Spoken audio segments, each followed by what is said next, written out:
Welcome to psychology.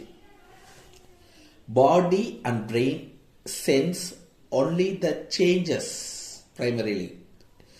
நம்ம உடலும் மூளையும் மாற்றங்களையே சென்ஸ் பண்ணும்.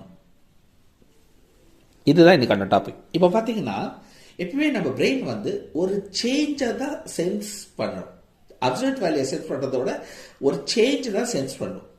இப்போ ஒரு ஏசி ரூம்ல இருந்துட்டு வெளியே வந்தீங்கன்னா அது சூடா இருக்கும். அது ஆக்சுவலா சூடே இல்லை, ஆனால் சூடா தெரியும். ஏன்னா ஏசியை பொறுத்த வரைக்கும் வெளியில சூடு அதிகம். ஸோ சூடா ஃபீல் பண்ணீங்க, அது சூடு இருக்காது ஆக்சுவலா. இதே வெளியில போயிட்டு வெயில் கடியில இருந்துட்டு அதே ரூம்குள்ள வந்தீங்கன்னா, சாதாரண ரூம்குள்ள வந்தீங்கன்னா அது கூலா இருக்கும். ஏன்னா வெயிலோட அது கூல். ஸோ பாடி எப்பவுமே சேஞ்ச் தான் சென்ஸ் பண்ணணும். இதே மாதிரி நம்ம தொடு உணர்வு, கண் பார்வை, காது கேட்கறது, டேஸ்ட் எல்லாமே இதை பேஸ் பண்ணி தான் இருக்கு.